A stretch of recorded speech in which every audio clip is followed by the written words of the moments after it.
Pagbasa mula sa unang aklat ng Makabeo.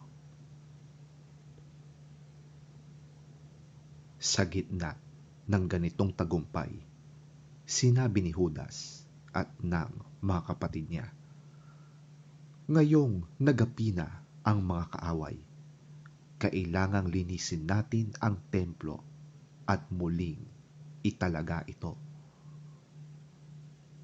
Kaya't ang buong hukbo ay umahon sa bundok ng Zion.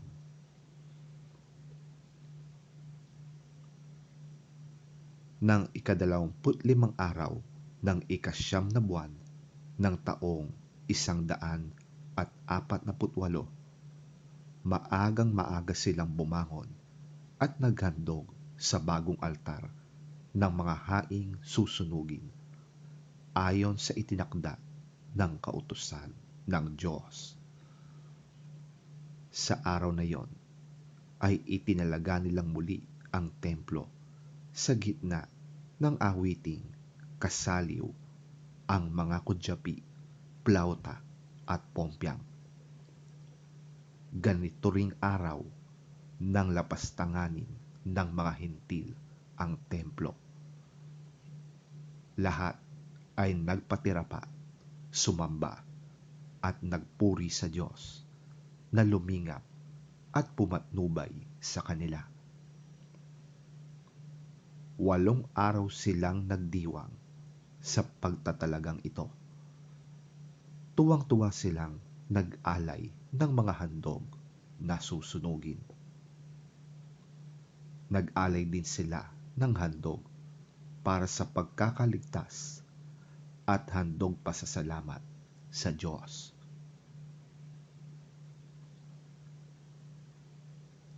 Bilang palamuti, ang labas ng templo ay nilagyan ng mga koronang ginto at maliliit na kalasag.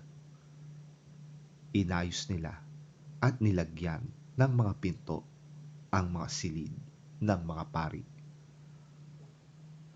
Galak na galak ang lahat nang maalis ang mga tanda ng kalapastanganang ginawa ng mga Hentil.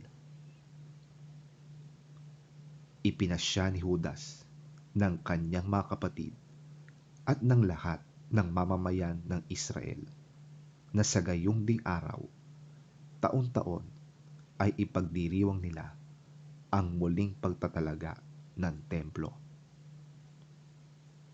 8 araw nilang gagawin ito mula sa 25 araw ng 9 na buwan.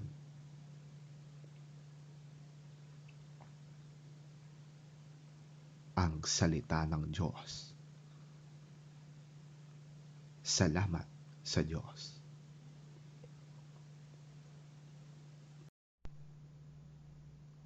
Ang mabuting balita ng Panginoon ayon kay San Lucas. Papuri sa iyo, Panginoon. Pumasok si Jesus sa templo at kanyang ipinagtabuyan ang mga nagtitinda roon. Sinabi niya sa kanila, "Nasusulat, ang aking bahay ay tatawaging bahay dalanginan. Ngunit ginawa ninyo itong lungga ng mga magnanakaw." Araw-araw si Jesus ay nagtuturo sa loob ng templo. Pinagsisikapan siyang ipapatay ng mga punong pari, mga tagapagturo ng kautusan at mga pinuno ng bayan. Subalit, wala silang makitang paraan upang maisagawa ito dahil taimtim na nakikinig sa kanya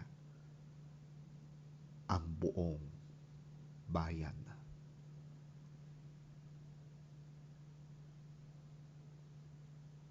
Ang mabuting balita ng ating Panginoon. Pinupuri ka namin, Panginoong Hesukristo.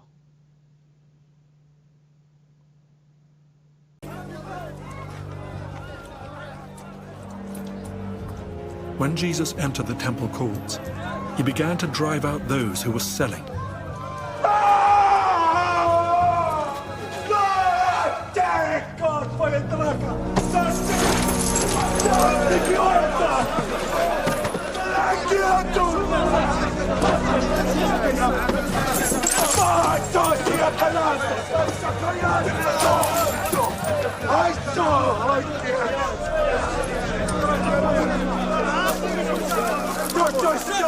It is written, he said to them, my house will be a house of prayer, but you have made it a den of robbers.